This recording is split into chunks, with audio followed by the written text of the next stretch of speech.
Operation सिंदूर में पिटने के बाद असीम मुनीर का दिमाग ठिकाने नहीं आया और मैंने आपसे कहा था कि नरेंद्र मोदी ने पॉज बटन दबाकर दुनिया में मैसेज दे दिया कि देखो इसको लास्ट मौका दिए हैं, अगली बार फिर मारेंगे, क्योंकि उनको पूरा यकीन है कि यह मार खाने आएगा।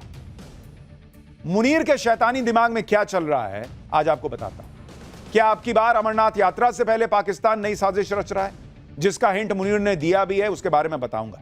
यह भी बताऊंगा कि कैसे मुनीर और शहबाज को मोदी डुबो डुबो कर मार रहे हैं और पब्लिक दौड़ा दौड़ा कर मार रही है।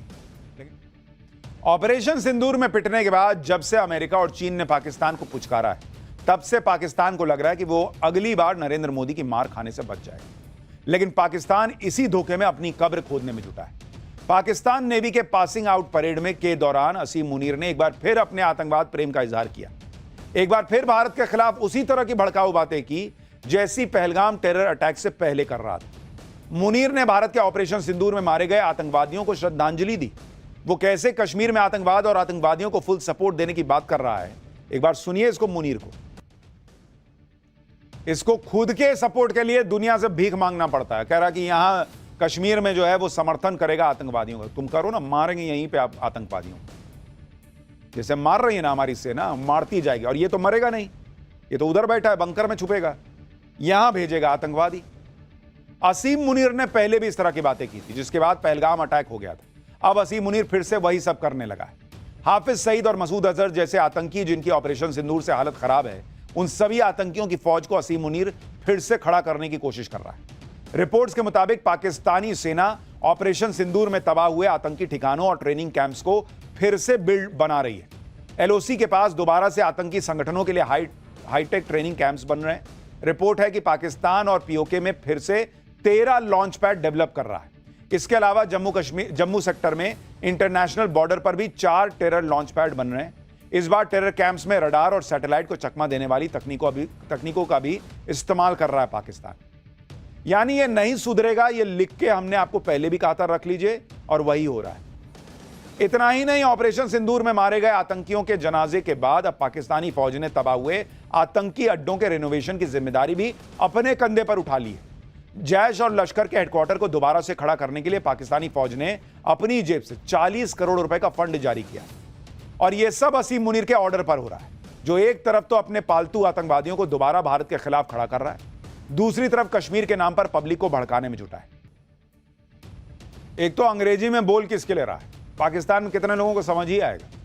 असीम मुनीर जैसी बातें कर रहा है, उससे लग रहा है कि पाकिस्तान को ऑपरेशन सिंदूर की दूसरी डोज देने का वक्त बहुत जल्दी आने वाला है।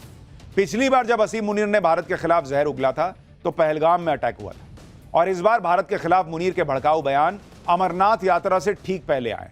एक्सपर्ट्स के मुताबिक पाकिस्तान के आतंकवादी इस मौके पर टेरर अटैक की कोशिश कर सकते हैं। स्लीपर सेल और आतंकवादी सरगना मुनीर के बयान को आतंकी हमले का आदेश मान सकते हैं। अब असीम मुनीर की मंशा चाहे जो हो, लेकिन पाकिस्तान यह भी याद रखे कि अगर भारत पर दोबारा कोई आतंकी हमला हुआ तो ऑपरेशन सिंदूर पार्ट 2 वहीं से शुरू होगा जहां से भारत ने छोड़ा है ऑपरेशन सिंदूर पार्ट 1। और फिर कोई रहम की उम्मीद भारत से ना करें ये लोग। असीम मुनीर भी ये बात समझ रहा होगा कि ऑपरेशन सिंदूर के बाद पाकिस्तान में अब वो दम नहीं है कि वो भारत से पंगा ले सके। इसलिए असीम मुनीर अपनी कमियों को छिपाने के लिए भारत के खिलाफ बयान दे रहा है, क्योंकि ऑपरेशन सिंदूर में भारत से मुंह की खाने के बाद असीम मुनीर की पहले ही मिट्टी पलीद काफी हो गई। ऊपर से पाकिस्तानी फौज को पाकिस्तान के अंदर ही खुली चुनौती मिल रही है। बलूचिस्तान में विद्रोह इतना बढ़ चुका है कि पाकिस्तानी फौजियों को पकड़ पकड़ कर मारा जा रहा है। अब पाकिस्तान में इस्लामिक स्टेट खुरासान प्रोविंस की एंट्री हो गई, जिसने बलूचिस्तान के पहाड़ों में अपनी ट्रेनिंग कैंप बनाने का दावा किया है। तहरीके तालिबान पाकिस्तान ने भी अब पाकिस्तानी फौज पर हमले तेज कर दिए। अभी शनिवार को ही तहरीके तालिबान पाकिस्तान ने वजीरिस्तान में पाकिस्तानी फौज के काफिले पर सुसाइड अटैक कर दिया था। इसका वीडियो भी टीटीपी ने जारी किया है, जिसमें दिख रहा है कि पाकिस्तानी फौज की एक गाड़ी के पास ब्लास्ट होता है और वहां पर गोलीबारी भी होती है। इस हमले में पाकिस्तान के 13 फौजी मारे गए। टीटीपी ने 24 जून को भी दक्षिणी वजीरिस्तान में पाकिस्तानी आर्मी पर हमला किया था, जिसमें 2 आर्मी अफसर मारे गए। इनमें से एक पाकिस्तानी कमांडर मोइज अब्बास भी था, जिसने भारतीय वायुसेना के विंग कमांडर अभिनंदन वर्धमान को पकड़ा था। टीटीपी के साथ ही बलूचिस्तान में भी पाकिस्तानी फौजियों को चुन चुनकर मौत के घाट उतारा जा रहा है। पाकिस्तानी खुफिया एजेंसी आईएसआई के अधिकारियों और फौज के अफसरों की हत्याओं से मुनीर के फौज की भद पिट रही है। ऐसे माहौल में पाकिस्तानियों का ध्यान भटकाने के लिए भारत विरोधी बातें करना पाकिस्तान की फौज की पुरानी आदत है। और असीम मुनीर भी उसी आदत से मजबूर होकर यह सब कर रहा है। बड़बोले असीम मुनीर की बौखलाहट की एक वजह यह भी है कि सिंधु जल समझौते को लेकर नरेंद्र मोदी ना तो पाकिस्तान की गुहार सुन रहे हैं, ना उसकी गीदड़ बपकियों से परेशान हो रहे हैं, और ना ही किसी इंटरनेशनल प्रेशर में आ रहे हैं। इसी बात से पाकिस्तान का गला सूखा जा रहा है। आप देखिए कि पाकिस्तान की गुहार पर हेग में कोर्ट ऑफ आर्बिट्रेशन ने फैसला सुनाया है कि सिंधु जल समझौते को भारत रद्द नहीं कर सकता, तो भारत सरकार ने इस फैसले को अवैध करार दे दिया। भारत सरकार ने कोर्ट ऑफ आर्बिट्रेशन से दो टूक शब्दों में कह दिया कि भारत ने अंतर्राष्ट्रीय कानून के तहत अपने अधिकारों का प्रयोग करते हुए सिंधु जल समझौते को स्थगित किया है। किसी भी आर्बिट्री कोर्ट में भारत की कार्रवाइयों की वैधता की जांच करने का कोई अधिकार ही नहीं। भारत सरकार ने कह दिया है कि सिंधु जल समझौता तब तक रद्द रहेगा जब तक कि पाकिस्तान अपनी जमीन पर मौजूद हर आतंकवादी को खत्म नहीं कर देता, और तब तक भारत इस समझौते के तहत अपने किसी भी दायित्व को पूरा करने के लिए बाध्य नहीं है। यानी इंटरनेशनल कोर्ट को भारत ने कह दिया है कि ठेंगे से जाओ, हम ना मानते। सिंधु जल संधि को बहाल करने से साफ इनकार करते ही भारत ने पाकिस्तान पर इसके साइड इफेक्ट्स का ट्रेलर भी दिखा दिया।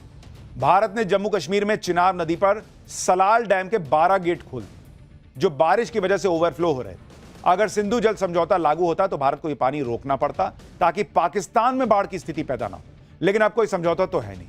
इसलिए अब डैम में ये जो पानी भरा है वो सैलाब बनकर पाकिस्तान की तरफ बह रहा है, जिससे वहां बाढ़ जैसे हालात बनने के आसार बन गए। तो पाकिस्तान जो है कभी सूखे से मरता है, कभी डूब के मरता है, वहां की पब्लिक मारी रही है, और अगर गलती से फिर आतंकी हमला किया तो भारत फिर मारेगा। तो ये तो चलेगा। पाकिस्तान की पर्ची निकलेगी तो उसमें मार खाना ही लिखा है, लेकिन पर्ची निकालने की बात हो रही है तो बागेश्वर बाबा की भी बात करेंगे। अखिलेश यादव का बागेश्वर बाबा पर बड़ा हमला, ऐसी कौन सी पर्ची है जिससे घबरा गए हैं इंडी वाले। एक कथा के 50 लाख। बागेश्वर बाबा का वो वीडियो जिसे देख लिया तो अखिलेश यादव सो नहीं पाएंगे। अब इसका चैप्टर खोल रहा हूं। जाति की राजनीति करते करते इंडी गठबंधन वाले अब ऐसे लोगों को भी टारगेट करने लगे हैं जो लोग हिंदू समाज में एकता की बात करते हैं। ऐसे ही लोगों में बाबा बागेश्वर है जो आजकल अखिलेश यादव के टारगेट पर है। एक तो बाबा बागेश्वर जातिवाद के खिलाफ बोलते हैं, दूसरी बात यह है कि पीएम मोदी उन्हें छोटा भाई कहते हैं, और इन दोनों बातों से बाबा बागेश्वर इंडी गठबंधन के निशाने पर आ चुके हैं। इसमें अखिलेश यादव ने यूपी में यादव बनाम ब्राह्मण के मुद्दे को लेकर अपनी पीडीए वाली राजनीति करते करते बाबा बागेश्वर को निशाने पर ले लिया। बाबा बागेश्वर का नाम लेकर अखिलेश यादव ने क्या नया दांव खेला है, जरा उसको पहले देखिए। पहले यादव बनाम ब्राह्मण करने की कोशिश की गई, अब बागेश्वर बाबा की दक्षिणा पर सवाल उठाया गया है। बागेश्वर बाबा पर अंडर टेबल पैसे लेने का आरोप लगा रहे हैं अखिलेश यादव। बागेश्वर बाबा को महंगा कथावाचक बताने की कोशिश कर रहे हैं, लेकिन बागेश्वर बाबा ने अखिलेश यादव के हमलों की परवाह न करते हुए कौन सा नया संकल्प ले लिया है, इसके बारे में आपको बताऊंगा। इतनी क्लिप्स में आपने गौर किया? अखिलेश यादव कह रहे हैं वो धीरेंद्र शास्त्री टेबल के नीचे पैसा नहीं लेता है क्या? लेते हैं क्या? धीरेंद्र शास्त्री, ना आचार्य धीरेंद्र शास्त्री, ना धीरेंद्र शास्त्री जी। और दूसरी तरफ देश के प्रधानमंत्री कह रहे हैं धीरेंद्र, मेरे छोटे भाई धीरेंद्र शास्त्री जी। कहां धीरेंद्र शास्त्री बोल रहे हैं अखिलेश यादव, कहां धीरेंद्र शास्त्री जी बोल रहे हैं नरेंद्र मोदी। यही बहुत बड़ा फर्क